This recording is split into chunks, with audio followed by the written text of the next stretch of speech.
left-handed. He loves that shot. Joe up top, Williams. Emhart stays in front. Gilgeous-Alexander stays committed and lays it up and in.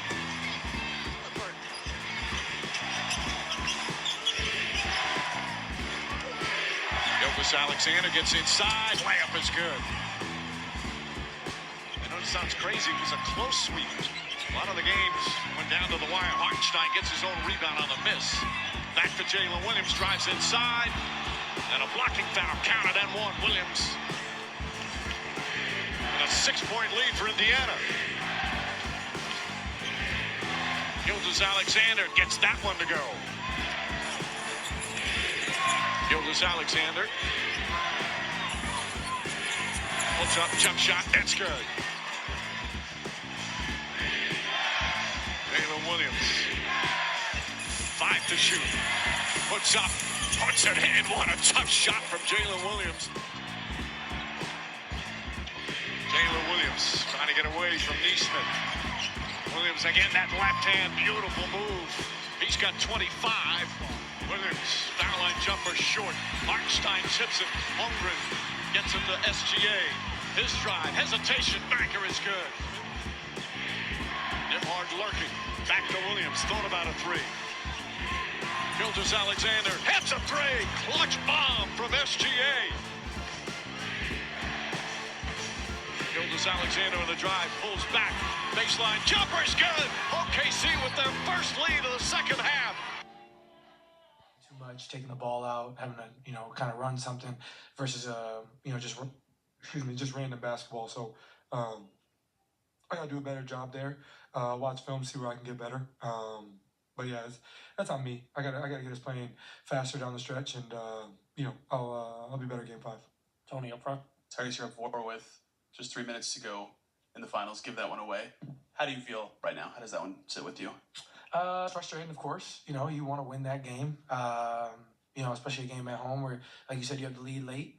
But that's just not how the cookie crumbled today. And so take a shower, watch film, see where we can get better, and be ready to go for game 5. I feel like myself personally, I could be a lot better for us as a group, and we just got to get more stops down the stretch.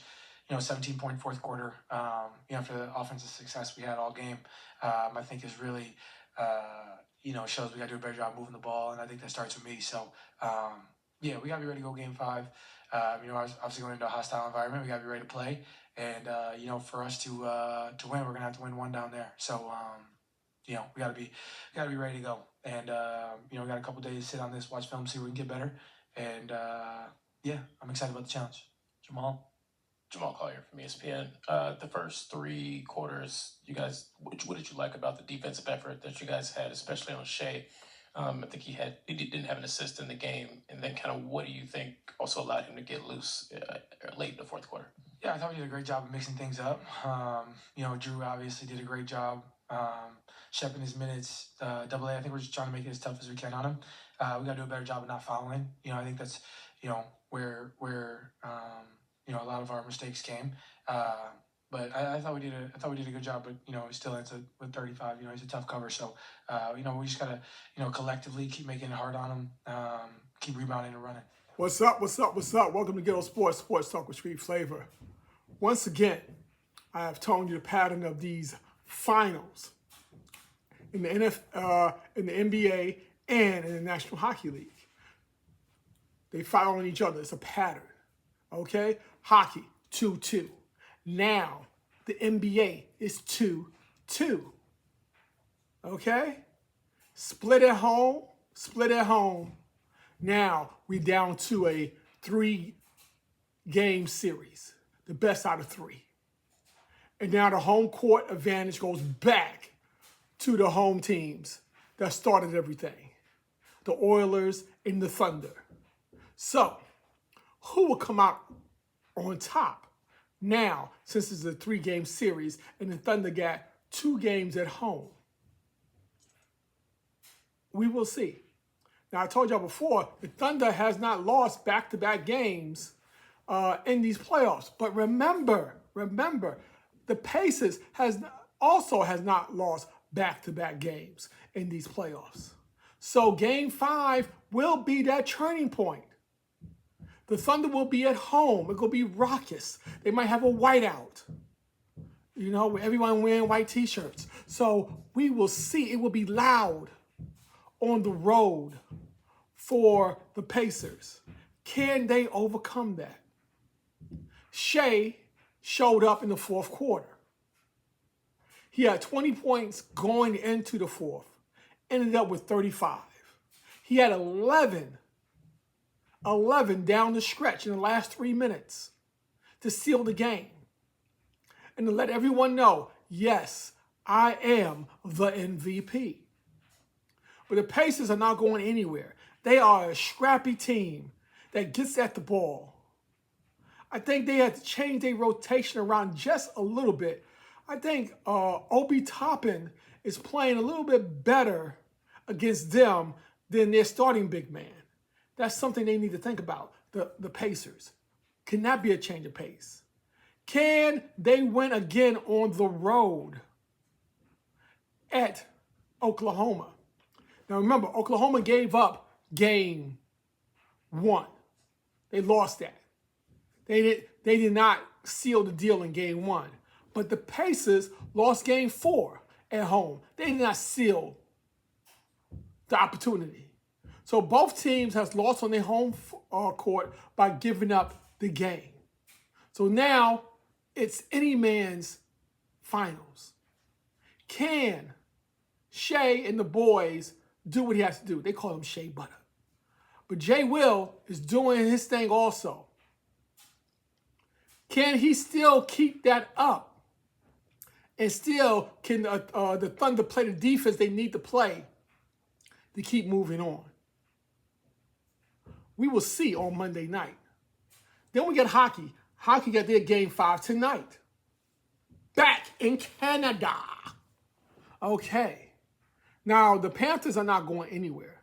They say they're defending champs for a reason. They have been, this is their third time in a row in the Stanley Cup Finals. Remember, they lost one, they won, now they back to defend. What will they do? Okay? Some hard checks, some overtime. Most of all these games has been going to overtime except for Game 3 when it was a blowout. So will it be another overtime game, or can the Oilers blow them out like they got blown out in Game 3 when the Panthers went home? Something to think about. Something to think about.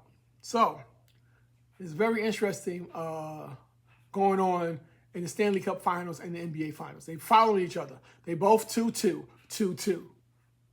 And I told you that would happen. Going over to the weekend, it's going to be 2-2, 2-2.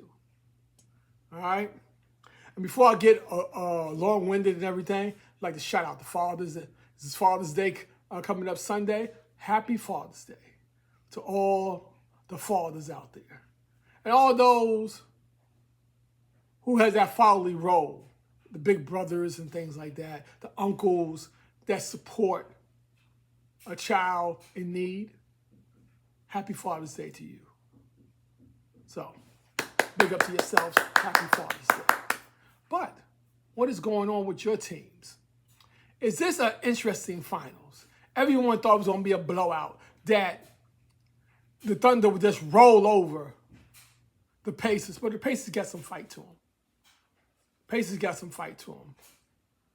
But they back at OKC on Monday night. They all got some rest. Almost like a 3-day weekend for them. They don't come back Monday night and get ready, get prepared. We will see what happens going forward in this next stretch. And we still got OTAs. What's going on with your team and their OTAs?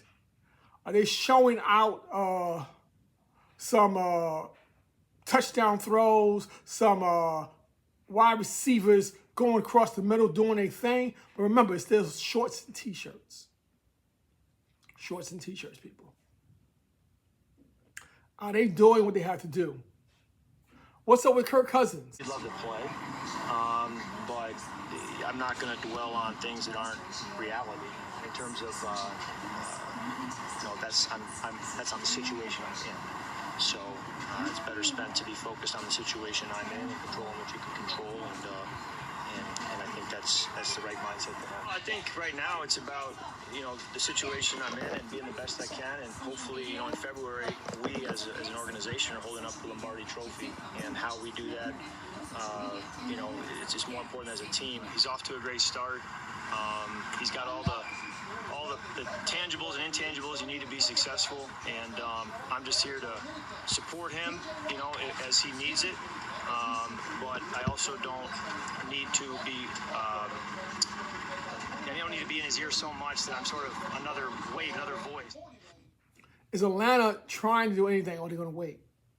Is Kirk Cousins want to wait? We will see. We will hear from Kirk Cousins. But a lot of teams has question marks. And we will see what happens with these teams and their question marks. Is your team doing anything that satisfies you? So, oh yeah, we're doing that. Yeah, we look good. We improved from last year. Or not. You see some plays in OTAs that the defense is getting after the quarterback, breaking down the offensive line and getting to the quarterback. No, they can't touch him, but getting to the quarterback.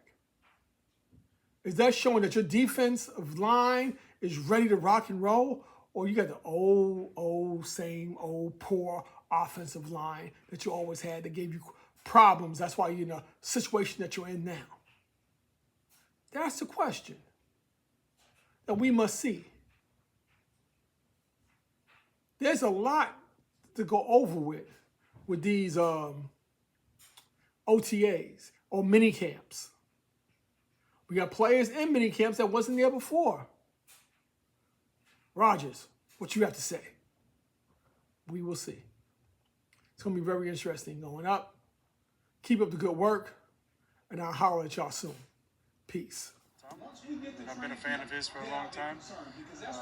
There's a few iconic franchises in the NFL. I played for one of them for 18 years. This is another one of those. There's something special about, obviously, this area. So many great quarterbacks are from Pittsburgh. I feel like Pittsburgh has been a part of my career from the beginning. Playing for Mike McCarthy for 13 years, having Tom Clements, or Tommy Clements, depending on how old you are, as my quarterback coach forever. Don Capers, Kevin Green, Darren Perry, Ben McAdoo, Frank Signetti, Luke Getzey. I don't want to forget anybody, but a lot of Yinzers in my life. The idea that somehow I need to or have spent most of my career playing outside of an offensive system is just not correct. So I'm going to learn the offense, and Arthur and I are going to talk a bunch this summer. And if there's things that I like that I'd like to see in the offense, Arthur, I'm sure he's going to put it in. But he knows how to call a game. I know how to get us in the right spot based on what's called. There's 2 or 3 plays called in the huddle sometimes. My job is to get us in the right play.